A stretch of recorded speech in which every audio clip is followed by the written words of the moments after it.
Good morning. This is a response video. Haven't done one of these in a while. Response video to Jared, who wrote to me with a question.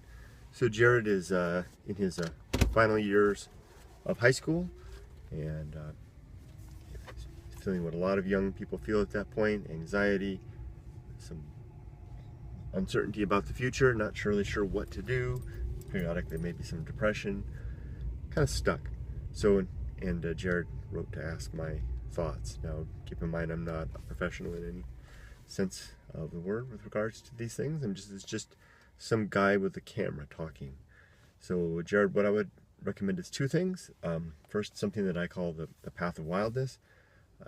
This is a trick that I talked about a lot when I was in Japan. And here's how it basically works. I like to adventure in wild places, and I always go alone, and I always go without a map or a compass or very even much supplies, and I go places where there are no trails or roads. So I'm in the wilderness, and I go a long ways. Usually a day trip. I rarely stay overnight, but it's usually about a 10-hour hike. When I'm traveling, and I try to always go someplace I've never been, try to avoid going to the same place, so it's always new territory. So when I come to a point where I've got a choice, right or left, like a canyon, and I don't know which way to go, I kind of like where you're at, right? You're at a juncture in life and not sure where to go, or a little anxious and a little concerned, maybe where your provisions are running out, or some things like that. What I would do in those cases, I would enlist the assistance of my gut feelings, of my instincts, along with the best information that I've got available to me at that moment, and just make a decision and plunge headlong into it, prepared and ready for a mistake. For example, the best one I can remember is when I was hiking in the desert years and years ago. I was probably just a little older than you are now, and I'd gone up one way up a canyon, and I decided to come back the other way. This is deep in the desert, and I was really being reckless. I didn't have any flashlight. It was getting dark. I was going back down a canyon that I had never been in, and if I didn't get back before dark, I would not be able to find my car in the desert, and I'd be spending a night alone in cold without any real winter or cold weather protection. I would have been screwed. And I'm making the decision which path which path to take back. I was actually going down, and I had a couple of canyons that I could choose at the top of this mesa, and I just used my gut feeling to pick the one because the general direction was the right way. Just had a feel for the terrain, and utilizing just kind of a gut instinct. It turned out that was the wrong choice. That I got about 20 minutes in and came to the edge of a waterfall, a dry waterfall, which there was no way around. So you can make a choice and be the wrong way. I was able to then improvise again, another exercise of decision, and scramble up and over the top of a mesa down into the canyon that I had originally thought about going. Very difficult, very dangerous, and that turned out to be a good choice. Made it back in time just barely. And I use that now in life. When I get to a point where I have to make a decision, there's not enough time for me to, if I can delay the decision while I gather more information, I'll do that. If I can do that, I will. If I can't, then I'll use the best information I've got, couple that with a gut feeling, make a flash decision, be prepared for a mistake, be prepared to even die for that mistake. But the other option is to just sit at the top of that mesa, wait for nightfall, while I sit there in fear and trembling and regret for the circumstance that I got myself into. So I would first recommend that you take a walk on the path of wildness. Use the information you've got in your gut feeling to go forward. List the aid of others. Don't forget that. You're in a slightly different position. You're not facing a canyon going down. You're young. You've got decades of life ahead of you. Don't let that fool you into stopping, though. Talk to others. Go see your school counselor. Talk to your parents. Maybe get professional advice. Talk to your friends. Whatever the case may be. So there's one. The two is, this one just kind of came to me as I was walking to the car and was thinking about how to respond to this. Imagine, there's just a little thought exercise that I hope might muster you to action. Imagine that at a certain age, maybe the age you're at now, maybe even younger, that each of us is saddled with a vest that we have to wear. Maybe it's a belt. Maybe that's better. Something very simple that we wear for the rest of our lives, literally. This is just a thought experiment, okay?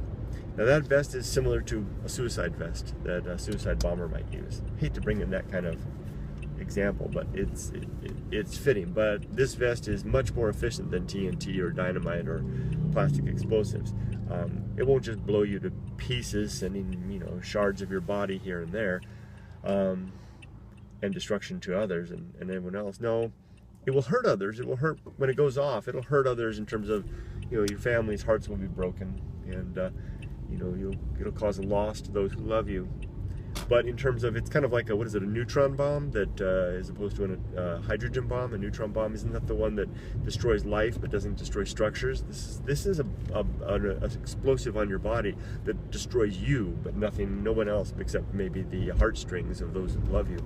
It tugs on those. When this thing goes off, though, it annihilates you utterly. Did you see the bones that I found in the desert, the human bones? I'm pretty sure now that those were indeed human bones. Did you see the video? I uploaded a video this week called the mortality hike. The thing that struck me about the human bones, I could be wrong, but I think they are. The human bones that I found out there was the way that they were dissolving away. You could see the pieces just flaking away. That human, whoever that was, is really, really gone, and is really going to be utterly gone. The people of the past, my heroes, Thoreau, Aurelius, Emerson, they are all utterly gone, dust. This is what this bomb does to you. For most of us, just mere mortals, not the great poets and philosophers of the world, like my heroes, they live on in their writings. For most of us, like my father, his all that remains is a little bit of memory. That's going to be gone soon too, as soon as I'm gone and a few other people that remember him. But get back to the point. When this thing goes off, for most of us, within a generation or two, it annihilates you utterly, and it annihilates all memory of you. It just wipes it from the earth. The only thing that remains is whatever ripples stand out from the impact that you had on life. Of course, like you drop that stone in a pond and the ripples that go off, those remain while the stone is absorbed back into the substrate of sea, and you are absorbed back into the substrate of all of this. Guess what? You have that vest on you now, and so we can look around. You can see the average time for this thing to go off is probably an actuary at an insurance company could figure it out. You probably like to fool yourself, like I do, that you're going to live, into your 70s. But the reality is that vest could go off any moment. And for most of us, if you look at an actuary bell curve, how to see it? I think it's a bell curve. It shows how decreasing. The odds of making it to that 70s is a decreasing thing. But it really could go off any time. Accidents, terrible disease might strike. Even terrible things perish the thoughts, such as some people even do decide to leave on their own. Please don't consider that. Please see somebody if you ever have those thoughts, please. The point is, you've got this vest on. It's going to go off any moment. Does that motivate you in any way to do anything? But you may still be thinking, yeah, it does. I want to do something, but what?